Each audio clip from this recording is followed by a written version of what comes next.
I'll never shy away from the fact that I love point-and-click adventure games.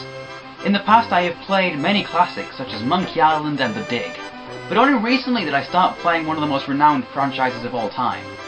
That's right, it's the King's Quest franchise by VII. These games were thought-provoking and actually brought quite a bit of risk to the table with their many death scenes. There were 8 King's Quest games in total, and all of them, except the last one, are regarded as great adventure games. Therefore, I'm reviewing the last true King's Quest game, King's Quest VII, The Princeless Bride. Let's see what you did there. I guess we had better start with the intro. Now, it kinda messed up in my recordings, so I'm using the version from within the game files. First thing I noticed is that they completely changed the art style to a more cartoony one, reminiscent of the old Disney films. One of the protagonists for this game is called Rosella, and she is a princess of Daventry. And also, what the Disney? Is that a musical number? In a King's Quest game? It kinda feels like they're trying to be a Disney film here. I mean, the fantasy theme of King's Quest kinda fits with that, but it's just odd. Also, she's singing about wanting to have adventures.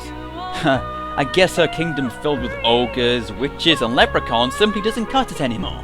Then we get some unimportant dialogue with Valenice, her mother, regarding marriages and princes, and then Rosella tries to drown herself. I'm sorry, let me rephrase that. Rosella sees her magical kingdom underwater and naturally investigated by jumping in. That's smart. Instead of trying to find help, her mother just tags along. Oh my bad, this isn't King's Quest, it's Doctor Who! Oh, by the way, Rosella gets kidnapped by an evil severed arm. This is where the gameplay starts. There are 6 chapters in this game, and you actually have the option to start at any one of them. So we start in a desert, and I have to admit, this place feels really empty and hostile. And I don't know who this guy is, but my god, his walk animation has so much swag. So I help him out, and we learn he is the ghost of someone called Colin Farwalker. Looks like he didn't walk that far. Anyway, he gives me bug reducing powder, and also allows me to take a horn. So, how do I get back? What do I do? Oh, I'm dead! I guess this is a good time to bring up just how many ways there are to die in this game. Giant scorpions, giant spiders, giant man-eating plants, giant bears wearing trousers? Oh. A lot of the deaths in this game can come from your own stupidity as well, which is actually quite funny.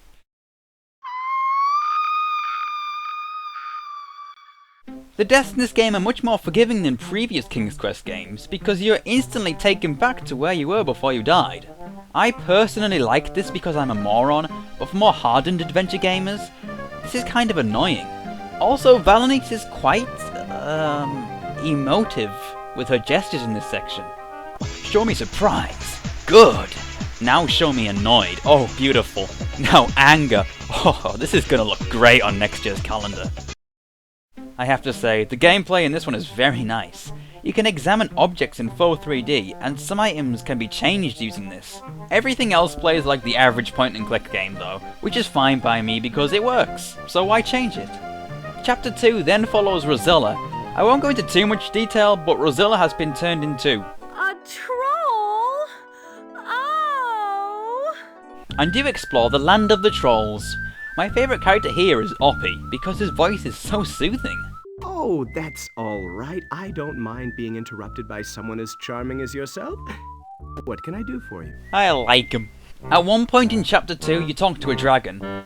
It's all well and good, but, well, just listen. I am. Do not fear me, little troll.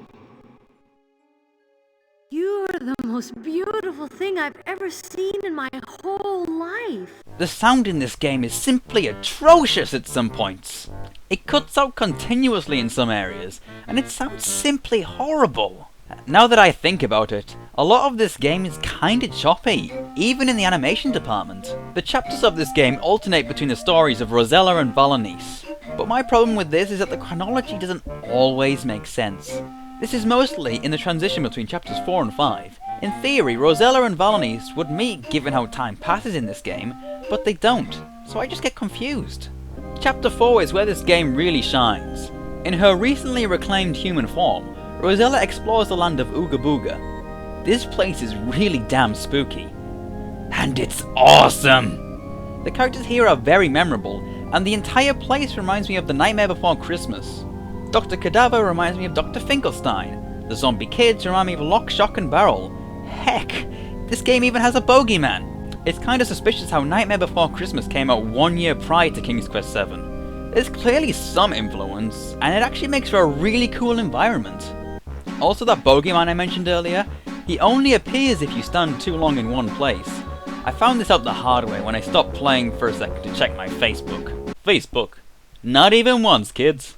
Seriously though, this guy is terrifying! His theme is bouncy and chaotic, and he would strike terror into the heart of any gamer. In this game you can find a place called Falderal. Falderal is an odd little town full of talking animals. It's like they actually took this place from a kids game and pasted it into this one. I know the series has had talking animals before, but they have never been this whimsical. I mean look! You have an aristocratic poodle called Archduke Fifi Le Yip Yap!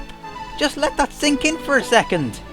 This bull dude worries me with his relations to his bird called Treasure.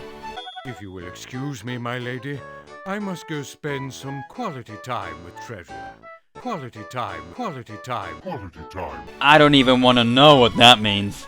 There's also this chicken who is convinced that The sky is falling! The sky is falling! because a piece of cheese fell from the sky. Later on in the game, you are even forced to launch that cheese back into orbit with a rubber chicken. I mean, what, hey, how do you even think of this? Much like the previous King's Quest games, the fantasy is very Shakespearean. Heck, there's even an appearance from Oberon and Titania later on, who are characters from A Midsummer Night's Dream. Sweet Mother Nature.